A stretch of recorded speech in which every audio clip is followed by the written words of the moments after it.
તો આમ ચયાપચય પથમાં સામાન્ય રીતે સરળમાંથી જટિલ પદાર્થો અને જટિલ પદાર્થોમાંથી સરળ પદાર્થોનું નિર્માણ થતું હોય છે. સરળમાંથી જટિલ પદાર્થોનું નિર્માણ એને સંશ્લેષણાત્મક પ્રક્રિયા કહેવાય અને સંશ્લેષણાત્મક પ્રક્રિયાને ચયપથ કહેવાય છે. અને આ ચયપથ દરમિયાન આ સંશ્લેષણાત્મક પ્રક્રિયા દરમિયાન શક્તિનો ઉપયોગ થાય છે.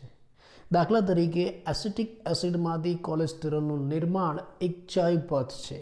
એમિનો એસિડમાંથી પ્રોટીનનું નિર્માણ એ પણ એક ચયપથ છે. અને આ બંને પ્રક્રિયા દરમિયાન શક્તિનો ઉપયોગ થાય છે, વપરાશ થાય છે, એટલે આને ઉર્જાગ્રાહી પ્રક્રિયા કહેવાય. જ્યારે જટિલ પદાર્થોમાંથી સરળ પદાર્થોનું નિર્માણ થાય, જટિલ પદાર્થ તૂટે છે, માટે એને વિખંડન અથવા તો વિઘટનાત્મક પ્રક્રિયા કહેવાય. આવી વિખંડન કે વિઘટનાત્મક પ્રક્રિયાઓને આપણે અપચય પથ કહીશું. અને આ અપચય પથ દરમિયાન જ્યારે વિખંડન થાય, વિઘટન થાય, એટલે એમાંથી શક્તિ મુક્ત થાય છે, એટલે આ ઉર્જા ત્યાગી પ્રક્રિયા છે. દાખલા તરીકે આપણા કંકાલ સ્નાયુમાં ગ્લુકોઝમાંથી જે લેક્ટિક એસિડનું નિર્માણ થાય છે, એક અપચય પથ છે અને એ દરમિયાન શક્તિ મુક્ત થાય છે. અને આ જે ગ્લુકોઝમાંથી લેક્ટિક એસિડનું નિર્માણ થાય છે ને, એ પ્રક્રિયા 10 સ્ટેપમાં વહેંચાયેલી છે. એમાં 10 ચયાપચયિક સ્ટેપનો સમાવેશ થાય છે અને આ 10 ચયાપચયિક સ્ટેપ ભેગા મળીને એક ચયાપચય પથ અથવા તો માર્ગ બનાવે છે, જેને આપણે ગ્લાયકોલિસિસ કહીશું. આવી અપચય પ્રક્રિયા કે જેમાં આવા પોષક દ્રવ્યોનું વિઘટન થાય છે, એમાંથી શક્તિ મુક્ત થાય છે. એ શક્તિ ક્યાં જાય છે? એ શક્તિનો સંચય એટીપીના રાસાયણિક બંધમાં થાય છે. એટલે આ શક્તિ ક્યાં જશે? એટીપીમાં જશે. એટલે આ શક્તિનો સંચય એટીપીના રાસાયણિક બંધમાં થાય અને પછી જ્યાં જ્યાં જરૂર હોય, આવશ્યકતા હોય, ત્યાં આપણે આ એટીપીનો ઉપયોગ કરીશું, એમાંથી શક્તિ પ્રાપ્ત કરીશું. એટલે જો આપણે એમ કહેતા હોય કે આ ચયાપચય કોઈ એક વાહન વ્યવહાર છે, તો આ એટીપી એનું પેટ્રોલ છે. બીજા શબ્દોમાં કેવું હોય તો એટીપી એ સજીવ તંત્રનું શક્તિ ચલણ છે. એની મદદથી સજીવમાં જુદી જુદી પ્રક્રિયાઓ થાય છે, જેમ કે જૈવ સંશ્લેષણ, આશ્રુતિ અને જુદા જુદા યાંત્રિક કાર્યો આપણે આ એટીપી દ્વારા કરી શકીએ છીએ. આ એટીપીનું નિર્માણ કેવી રીતે થતું હશે, એનો સંચય કેવી રીતે થતો હશે, કયા સ્વરૂપે આપણને પ્રાપ્ત થાય, એનો ક્યાં ક્યાં ઉપયોગ થાય, આ બધું આપણે આગળ એક ચેપ્ટરમાં ભણવાના છીએ. આમ જીવનનું જે અસ્તિત્વ છે એનો મુખ્ય આધાર ક્યાં છે? ચયાપચયની પ્રક્રિયા ઉપર. સજીવનું અસ્તિત્વ આ ચયાપચયની પ્રક્રિયાના કારણે થાય, કેમ કે સજીવમાં હજારો રસાયણ છે. આ રસાયણો અંદર રાસાયણિક પ્રક્રિયા કરે છે અને રાસાયણિક પ્રક્રિયા કરે છે એટલે જ સજીવ જીવી શકે છે અને શક્તિ મળે છે અને શક્તિની મદદથી જુદા જુદા કાર્ય થાય છે. અને આ ચયાપચયની પ્રક્રિયા બે રીતે થાય, ચય અને અપચય. બંનેને ભેગું કરો એટલે શું કહેવાય? ચયાપચય. એટલે આ ચયાપચયમાં મુખ્ય બે પ્રક્રિયા થાય, એક ચય અને બીજી અપચય. ચય પ્રક્રિયા એટલે સંશ્લેષણાત્મક, અપચય એટલે વિઘટનાત્મક. આમાં શક્તિ વપરાય, આમાં શક્તિ મુક્ત થાય. આવી સંશ્લેષણાત્મક પ્રક્રિયાઓ કઈ? એમસીક્યુમાં પૂછાય. ઉદાહરણ: એસિટિક એસિડમાંથી કોલેસ્ટેરોલનું નિર્માણ એક સંશ્લેષણાત્મક પ્રક્રિયા. એમિનો એસિડમાંથી પ્રોટીન બનવું એ પણ સંશ્લેષણાત્મક પ્રક્રિયા. વિઘટનાત્મક પ્રક્રિયા કઈ? આર્યા. આપણા કંકાલ સ્નાયુમાં ગ્લુકોઝમાંથી લેક્ટિક એસિડ બનવો એક વિઘટનાત્મક પ્રક્રિયા છે. એમાંથી શક્તિ મુક્ત થશે અને એનો સંચય એટીપી સ્વરૂપે થાય. આમ આટલા બધા અભ્યાસ ઉપરથી હવે આપણને સમજાઈ ગયું કે સજીવની અંદર હજારો કાર્બનિક રસાયણો રહેલા છે, જેને આપણે ચયાપચયકો કહીશું. બીજી એક અગત્યની બાબત, સજીવમાં રહેલા આ જે બધા ચયાપચયકો છે એ પોતાની નિશ્ચિત માત્રામાં રહેલા હોય છે. દાખલા તરીકે એક સામાન્ય તંદુરસ્ત વ્યક્તિના રુધિરમાં શર્કરાની માત્રા 4.5 થી 5 મિલીમોલ જેટલી હોય છે. 4.5 થી 5 મિલીમોલ જેટલી હોય. પણ એ જ રુધિરની અંદર અંતઃસ્ત્રાવની માત્રા કેટલી છે? નેનોગ્રામમાં હોય. નેનોગ્રામ પ્રતિ મિલીમીટર.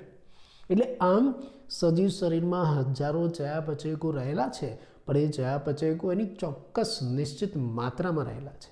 એ માત્રા હંમેશા, જે અણુની આ જે માત્રા છે ને, એ હંમેશા નિશ્ચિત અને સ્થિર જોવા મળે છે. કોઈ પણ જૈવિક તંત્રમાં જીવ અણુની જે માત્રા છે એ હંમેશા નિશ્ચિત અને સ્થિર જ જોવા મળે. એટલે રુધિરમાં શર્કરાનું પ્રમાણ 4.5 થી 5 મિલીમોલ જેટલું જ રહે, ક્યારેય બદલાય નહીં. એ બદલાય તો શરીરમાં અવ્યવસ્થા સર્જાય, બીમારી અને રોગ થઈ જાય. એટલે આ માત્રા નિશ્ચિત પ્રમાણમાં જોવા મળે. પ્રશ્ન એમ થાય કે આ જે નિશ્ચિત માત્રા, આ જે સ્થિર માત્રા છે કેવી રીતે જળવાતી હશે? ચયાપચયિક પ્રવાહ દ્વારા. અને દાખલા તરીકે ગ્લુકોઝનું પ્રમાણ વધી જાય તો શું થશે? એક ચયાપચયની પ્રક્રિયા થશે અને ગ્લુકોઝ ગ્લાયકોજનમાં ફેરવાઈ જશે, ફરી પાછું એનું પ્રમાણ નિશ્ચિત થઈ જાય. ગ્લાયકોજન વધી જાય તો બીજી એક ચયાપચયની પ્રક્રિયા થાય, એ ગ્લાયકોજન ગ્લુકોઝમાં ફેરવાઈ જાય. આવી ઘણી બધી ચયાપચયની પ્રક્રિયાઓ, આખો ચયાપચયનો પ્રવાહ શરીરમાં ચાલતો રહે છે અને ચયાપચયના પ્રવાહના કારણે આ જે બધા જીવ અણુઓ છે એ સજીવમાં સ્થિર અને નિશ્ચિત માત્રામાં જોવા મળે છે. આમ સજીવમાં જે ચયાપચયિક પથ છે ને એના દ્વારા કોઈ પણ ભૌતિક અને રાસાયણિક પ્રક્રિયાઓ સ્વયં સંતુલન પ્રાપ્ત કરે છે. એટલે સજીવ શરીરમાં જુદી જુદી ભૌતિક રાસાયણિક પ્રક્રિયાઓ થતી હોય એની જાતે સંતુલિત થઈ જાય. કોના કારણે? આ ચયાપચયિક પથ દ્વારા. એટલે ચયાપચયિક પથ દ્વારા કોઈ પણ ભૌતિક કે રાસાયણિક પ્રક્રિયાઓ સ્વયં સંતુલન પ્રાપ્ત કરે છે અને આ અણુનું પ્રમાણ પણ સ્થિર જળવાય છે. આમ સજીવમાં જે સ્થિર અવસ્થા છે ને એ અસંતુલિત સ્થિતિ કહેવાય. હવે પ્રશ્ન એમ થાય કે સજીવમાં સ્થિર અવસ્થા છે, આ બધા દ્રવ્યનું પ્રમાણ, જીવ અણુનું પ્રમાણ સ્થિર જાળવી રાખવાની જે પ્રક્રિયા છે એને આપણે અસંતુલિત સ્થિતિ કેમ કહી? સજીવમાં સ્થિર અવસ્થાને આપણે અસંતુલિત સ્થિતિ કહી. પણ અસંતુલિત સ્થિતિ કેમ કહી? ચલો આપણે એનું કારણ વિચારીએ. તો ભૌતિક શાસ્ત્રના સિદ્ધાંત અનુસાર એવું માનવામાં આવે છે કે ભાઈ કોઈ પણ તંત્ર સંતુલનમાં ત્યારે જ હોય છે, અથવા તો કોઈ પણ તંત્ર સંતુલનમાં હોય ત્યારે કાર્ય કરી શકતું નથી. આપણે શું કહ્યું કે આજે આપણી આ સ્થિર અવસ્થા છે, આ જીવ અણુઓનું નિશ્ચિત જાળવવા માટેની અને સ્થિર રાખવા માટેની અવસ્થા, અથવા તો ભૌતિક રાસાયણિક પ્રક્રિયાઓને સંતુલનમાં રાખવાની જે આપણી સ્થિર અવસ્થા છે એ સ્થિર અવસ્થા એક અસંતુલિત સ્થિતિ છે. પ્રશ્ન એમ થાય કે શા માટે એ અસંતુલિત સ્થિતિ છે? આપણે એને સમજાવીએ કે ભાઈ ભૌતિક સિદ્ધાંત એવું કહે છે કે કોઈ પણ તંત્ર સંતુલનમાં હોય ત્યારે કાર્ય કરી શકતું નથી. પણ આપણે તો જોઈએ છે કે સજીવ શું કરે છે? સજીવ તો હંમેશા કાર્ય કરે છે, બરાબર? સજીવ હંમેશા કાર્ય કરે છે, એટલે સજીવ ક્યારેય સંતુલનમાં હોતો નથી. એટલે જ આપણે એમ કહી શકીએ કે જીવંત અવસ્થા એક અસંતુલિત અવસ્થા છે. જીવંત અવસ્થા એક અસંતુલિત અવસ્થા છે, કેમ કે એમાં સતત કાર્યો થાય છે, એમાં સતત જૈવિક પ્રક્રિયાઓ, રાસાયણિક પ્રક્રિયાઓ સતત ચાલતી રહે છે. અને જો સતત રાસાયણિક પ્રક્રિયા થાય તો શાની જરૂર પડે? શક્તિની જરૂર પડે. અને શક્તિની જરૂર પડે તો આ શક્તિ એને ક્યાંથી મળશે? ચયાપચયની ક્રિયામાંથી મળશે. અને એટલે જ આપણે એમ કહીશું કે આ જીવંત અવસ્થા છે એ ચયાપચયનો પર્યાયવાચી છે.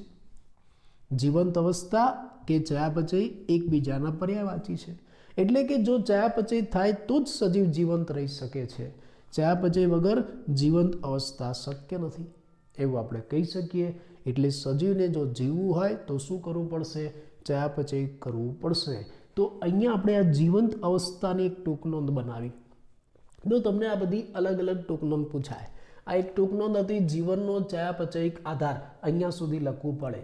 ચય અપચયનો તફાવત અને એટીપીની ઉપયોગિતા તમે લખશો એટલે જીવનનો ચયાપચયિક આધાર એક ટૂંકનોંધ તૈયાર થશે. આ એક બીજી ટૂંકનોંધ છે જીવંત અવસ્થા.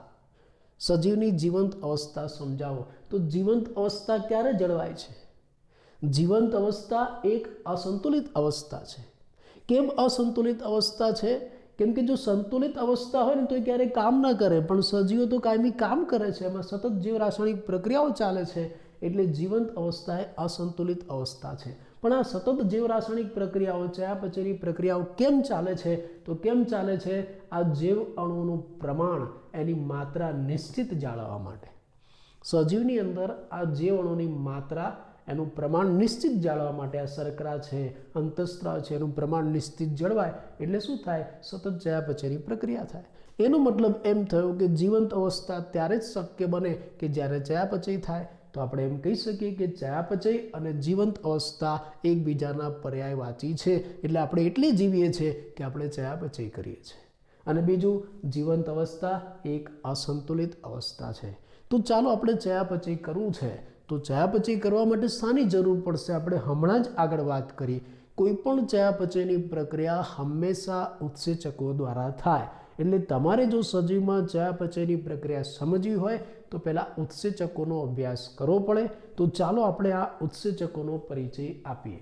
સમજાયું તમને? આ બે ટૂંકનો ખ્યાલ આવી ગયું? ફરી એકવાર આ કહી દઉં કે ભાઈ આપણે જોયું કે સજીવોની અંદર હજારો કાર્બનિક રસાયણો છે, જીવ અણુઓ છે, અને આ કાર્બનિક રસાયણો એની આવશ્યકતા અનુસાર સજીવ શરીરમાં નિશ્ચિત માત્રામાં હોય છે.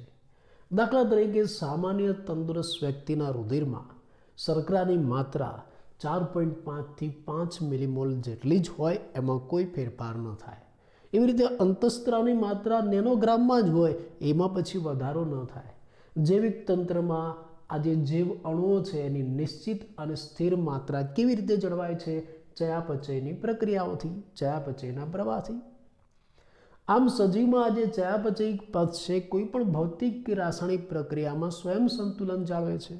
અને એટલે જ આપણે એમ કહી શકીએ કે સજીવની આ જે સ્થિર અવસ્થા છે એ અસંતુલિત સ્થિતિ છે. કેવી રીતે આપણે સમજાવીએ? ભૌતિક શાસ્ત્રનો એક સિદ્ધાંત છે, કોઈ પણ તંત્ર સંતુલનમાં હોય ત્યારે કામ કરી શકતું નથી, પણ સજીવ તો હંમેશા કામ કરે છે, એટલે સંતુલનમાં નથી, એ અસંતુલિત છે. એટલે આપણે એમ કહી શકીએ કે જીવંત અવસ્થા અસંતુલિત છે. પણ આ અસંતુલિત સ્થિતિ ક્યારે થઈ? સજીવ ક્રિયા કરે છે. કઈ ક્રિયા કરે છે? જૈવિક ક્રિયાઓ કરે છે. અને જૈવિક ક્રિયાઓ કરવા માટે શાની જરૂર પડે? શક્તિની. એ ક્યાંથી મળશે? ચયાપચયમાંથી.